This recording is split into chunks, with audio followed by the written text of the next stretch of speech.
Nuestro siguiente ponente es la licenciada en enfermería María Guadalupe Zúñiga Vargas.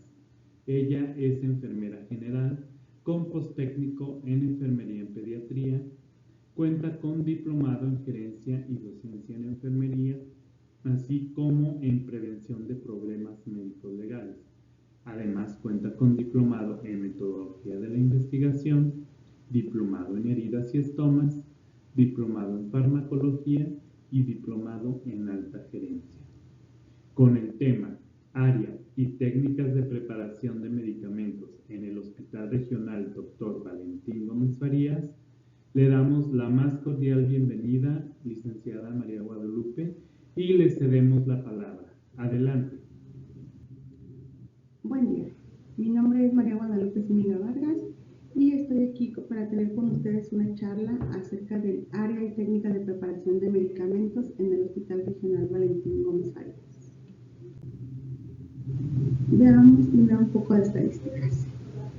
Encontramos que nosotros como una institución de salud deberíamos ser capaces de garantizarle a nuestros usuarios que cuando ingresan a nuestras instalaciones ellos vengan solamente por la atención a la salud que requieren y salgan solamente con su salud restaurada, sin llevar nada más agregado. Sin embargo, encontramos que alrededor de 1 de cada 10 pacientes resulta dañado cuando recibe atención a su salud. En cuanto a los eventos adversos, encontramos que en la identificación de pacientes, el diagnóstico, la prescripción de medicamentos y la caída de los pacientes se encuentran los principales reportes de eventos adversos. Que 1 de cada 30 pacientes sufre daños como consecuencia de los medicamentos que toma y más de 1/4 parte de estos daños son graves e inclusive potencialmente mortales. ¿Cuál es el reto? La Organización Mundial de la Salud ha implementado para este año el tercer reto mundial por la seguridad del paciente, una medicación sin daño. ¿Por qué? Los errores de medicación ocurren, no es algo que nosotros podamos evitar al 100%. Somos humanos y como tal podemos cometer errores, siempre estamos propensos a ellos. ¿Cuál es la meta? Reducir estos errores al mínimo. Los errores de medicación ocurren principalmente cuando las deficiencias de los sistemas de medicación o las malas condiciones ambientales o la escasez de personal afectan las prácticas de prescripción, transcripción, dispensación, administración y control, que nos puede llevar a provocar daños graves, discapacidad e inclusive la muerte.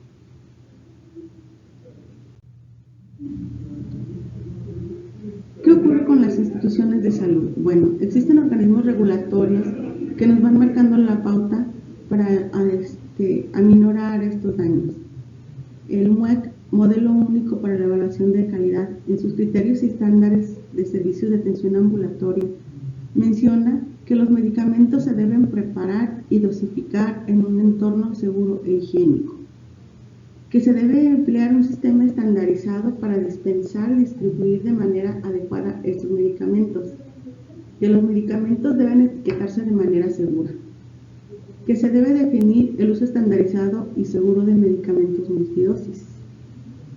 En cuanto a la DGESES, en el documento emitido para acciones esenciales para la seguridad del paciente del 2023, en su acción esencial 3H, referido a la preparación de medicamentos, menciona que solo el personal autorizado podrá preparar los medicamentos y productos biológicos, que la preparación de estos debe realizarse en un entorno higiénico y seguro destinado para tal fin, que se debe tomar en cuenta la legislación aplicable vigente y que debemos contar con equipos y suministros adecuados, que debemos hacer uso de equipo de protección personal y con las debidas técnicas asépticas.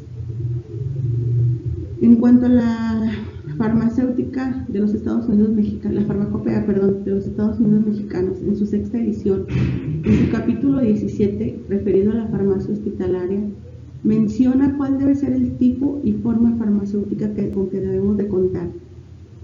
¿Qué características deben de cumplir las instalaciones donde nosotros surtimos, almacenamos, preparamos y dispensamos medicamentos? ¿Qué personal debe estar capacitado? Debe estar en estas áreas los equipos con los que debemos contar y cómo debe ser el control de la preparación. Porque mencionan que deben ser preparados en un entorno seguro e higiénico. Bueno, nosotros no podemos hacer las preparaciones intravenosas de medicamentos en un entorno donde tengamos el pase de gente que nos pueda contaminar esta área. Bien, ¿qué encontramos en cuanto a las áreas de preparación de medicamentos? Bueno, encontramos que la preparación y almacenamiento debe realizarse en áreas específicas, que estas deben estar identificadas, acondicionadas y localizadas de forma tal que el flujo de personal, insumos y productos evite contaminación, confusión y mezclas de insumos que pueda llevar a errores de medicación. ¿Qué queremos decir con esto?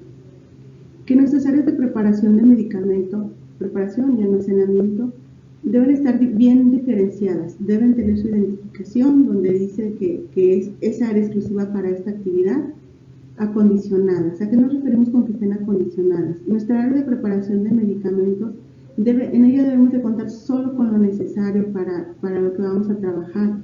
No podemos tener ahí acúmulo de otras cosas. Y debe ser un área donde el flujo del personal sea el mínimo. Solamente el personal autorizado debe tener tránsito por estas zonas para evitar justamente que haya aporte de bacterias, microorganismos que no deben estar ahí. Debe también estar protegida de corrientes de aire, de ventanas y puertas abiertas. Lógicamente, pues no vamos a estar preparando nuestros medicamentos en un área que tenga corrientes de aire que nos puedan traer contaminación de otras áreas. ¿Sí? Cuando estemos preparando nuestros medicamentos debemos de considerar si es posible que las puertas estén cerradas, si no hay puertas, que sí debemos de minimizar el flujo de las personas cuando estemos realizando nuestra actividad.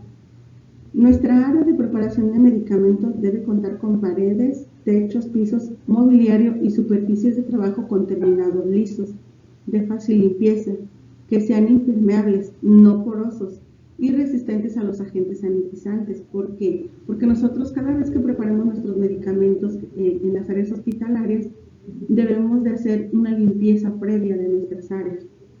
Entonces, si nosotros tenemos material poroso, madera, otro tipo de material, en estas hendiduras, en estas que tienen la madera o otro tipo de material, va a quedar humedad y esta humedad nos va a generar hongos. Entonces, de preferencia debemos contar con mesas de acero quirúrgico para estas actividades. Ese es el punto, contar con mesas para preparación de medicamentos de superficie lavable y no porosa. De preferencia que sean mesas de acero quirúrgico. El área debe estar construida, distribuida y conservada para asegurar la protección de los productos y del personal. Debemos tomar en cuenta las dimensiones que debe tener nuestra área en función de la capacidad de preparación. En nuestro hospital hay servicios como las medicinas internas que hay mucho más personal que por ejemplo en un área de ginecobstetricia.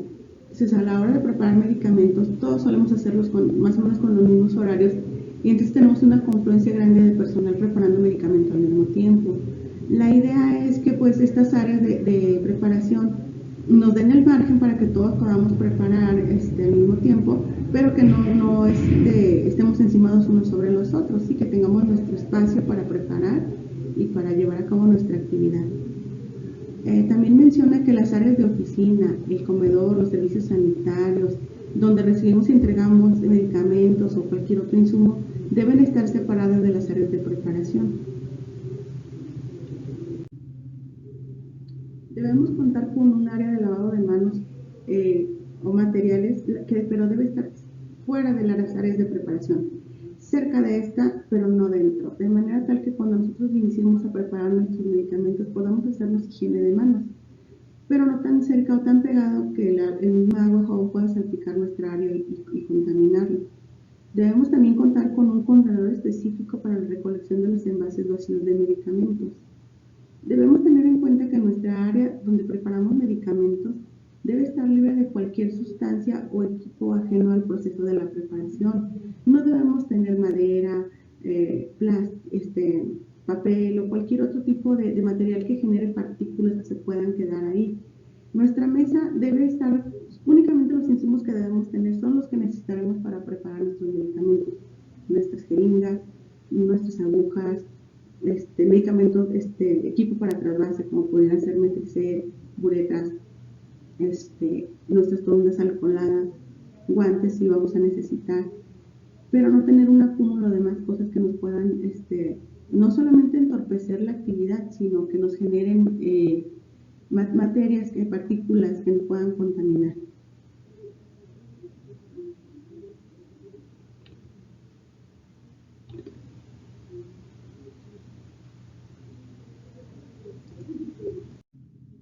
Bien, si en nuestra institución hospitalaria el área de preparación de medicamentos se encuentra dentro de la farmacia hospitalaria, esta debe de tener como mínimo un ISO clase 9, que en este especifica que deben ser cuartos limpios, deben tener un sistema de ventilación, calefacción y acondicionamiento de aire. En América Latina, en ningún país se hace la preparación de medicamentos en la farmacia hospitalaria.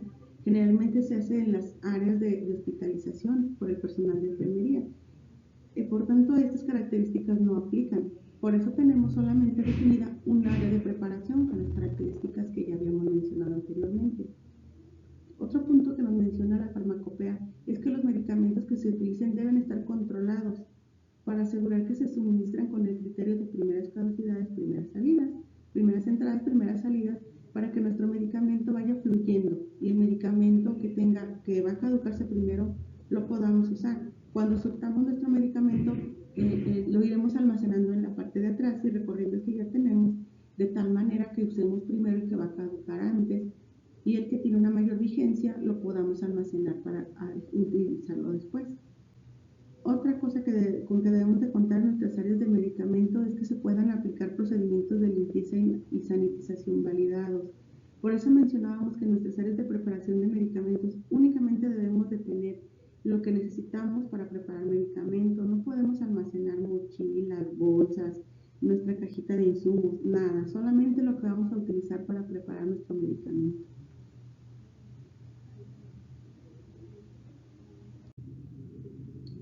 ¿Qué tenemos entonces en nuestra técnica de preparación de medicamentos?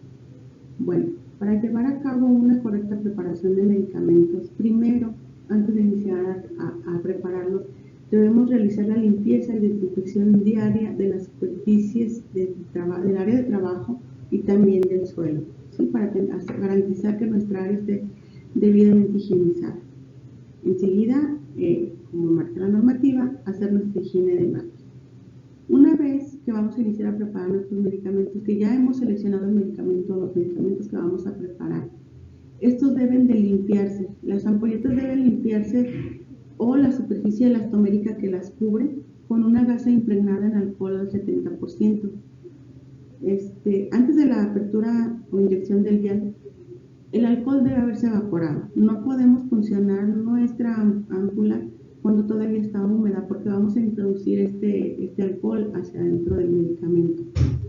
No debemos tocar durante la preparación las zonas de alto riesgo de contaminación, el extremo final de las agujas, el cono de las jeringas, los cuellos de las ampolletas, o como mencionábamos, la zona elastomérica, que es esta zona plástica que tienen los medicamentos, generalmente los que son multidosis, una vez que hemos hecho la desinfección. Si vamos a realizar el purgado de la jeringa, debemos tapar la jeringa con su tapón o cobertura, de manera tal que minimicemos la exposición de la misma al ambiente previo a realizar nuestra inyección. Una vez que hemos realizado la administración del medicamento, vamos a proceder a desechar las agujas y las jeringas convenientemente en los contenedores de seguridad. Recordando pues que solamente la aguja es la que vamos a poner en el contenedor y la aguja se puede desechar en el bote de basura municipal. Si durante la preparación del medicamento por accidente se ha producido un contacto en alguno de los puntos que mencionamos que pueda haber contaminado la aguja, jeringa o el medicamento, deberá desecharse y volver a empezar una nueva preparación. Las preparaciones deben estar correctamente identificadas, han de ser etiquetadas por el personal que la elabora. que las elabora, perdón. Volviendo a nuestros correctos de preparación y administración de medicamentos, recordar que quien prepara es quien rotula y es quien administra. ¿Por qué? Porque es quien lleva la batuta de lo que ha preparado, ¿sí? Bajo ninguna circunstancia una persona puede tener al mismo tiempo en la mano varias jeringas o preparaciones sin identificar. Esto para minimizar el riesgo de errores, que confundamos nuestras jeringas y podamos administrar un medicamento por otro. El etiquetado de los medicamentos estériles preparados en las unidades de enfermería debe contener la siguiente información: nombre del medicamento, vía de administración, dosis expresada como cantidad total del principio activo, velocidad y duración de la administración cuando proceda de esta manera, fecha y hora de preparación, fecha límite de utilización o caducidad, y nombre o iniciales que permitan identificar al personal que lo prepara. Bien, una vez que tenemos preparado nuestro medicamento, ¿qué tiempo tenemos para administrarlo? Inmediatamente. Las preparaciones estériles que hemos realizado en las áreas de enfermería o en las áreas de hospitalización deben ser de uso inmediato. Deben administrarse como máximo entre 1 y 2 horas desde su preparación.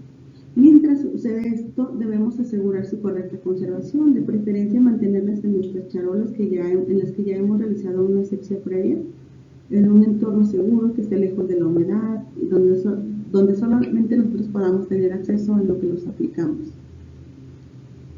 Cuando tenemos un medicamento, por ejemplo, digamos en las áreas pediátricas donde el medicamento marca que es monodosis, pero nosotros la dosis que tomamos es mínima para un paciente pediátrico, el uso de este debe ser exclusivo para un paciente y el sobrante se desechará tras la elaboración y administración al paciente. No es recomendable que guardemos en nuestros refrigeradores este medicamento para aplicar una dosis posteriormente.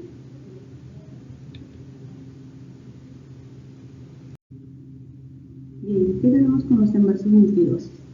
Bueno, encontramos que solo las preparaciones comerciales que incluyen conservantes pueden ser calificadas como multidosis. Es lo que mencionábamos en la diapositiva anterior. Cuando nosotros tenemos un medicamento del que solo tomamos una fracción mínima, no podemos considerarlo como multidosis. Este medicamento es monodosis y por lo tanto deberá desecharse, ya que los medicamentos que el laboratorio emite como multidosis contienen el conservante que nos puede ayudar a mantenerlo el tiempo que nos definen. Por ejemplo, las insulinas, las hormonas inyectables y todo ese tipo de medicamentos. Estas preparaciones garantizan una estabilidad microbiológica de mayor duración. Pueden utilizarse hasta un máximo de 28 días.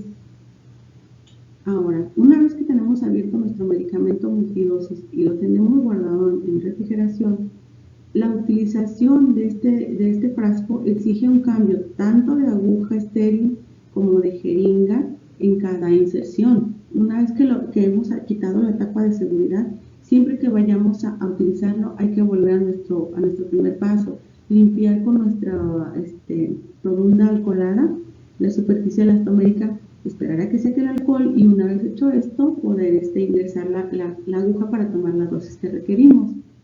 Esto, aquí como lo menciona, se debe limpiar la superficie de inyección antes de la inserción de la aguja con alcohol a 70 grados y una gasa. Una vez que nosotros tenemos abierto el vial, hay que proteger el elastómero de los viales. Esto para asegurar que el vial va a permanecer estéril durante el tiempo máximo de utilización, que como hemos mencionado ya son 28 días. ¿Sí? Lo que recomendamos aquí es que se pueda, la misma tapa que trae el medicamento, con esta misma se siga cubriendo, o en su defecto cuando no la tenemos o cuando la tapa no es plástica, podemos colocar una torunda seca cubriendo la entrada que ya ha sido perforada. En este punto es importante mencionar que la torunda debe ser seca, no una torunda húmeda en alcohol, ya que como ya perforamos nuestra superficie elastomérica, si nosotros colocamos una torunda alcoholada, va a haber humedad que puede penetrar en este agujero que ya creamos y por tanto producir hongos, favorecer la producción de hongos. Entonces la torunda debe ser seca y fijarse con tela adhesiva o con algún otro adhesivo que tengamos. Una vez que hemos abierto nuestros viales, siempre debemos indicar la fecha de primera apertura y la fecha límite de utilización, 28 días. O sea, no es que solamente nosotros pongamos fecha de apertura 1 de abril y dejemos así volando que son 28 días, o sobreentender que para el 28 de abril ya deberemos sacar este frasco. No, es mejor indicar fecha de apertura, indicar fecha de caducidad para tenerlo claro y poderlo retirar en el tiempo que debe indicarse. Y aún cuando las preparaciones comerciales multidosis garanticen que pueden tener este tiempo de 28 días, debemos comprobar que el medicamento está en buenas condiciones antes de su utilización, verificar que nuestra preparación siga siendo transparente si es el caso, o que no contenga partículas flotantes o algún cambio que nosotros percibamos. De ser así, aún cuando lo tengamos dentro del rango de 28 días, la indicación es que no se utilice. Bueno, por mi parte sería todo. Esta es la bibliografía donde nos basamos para esta presentación. Muchas gracias.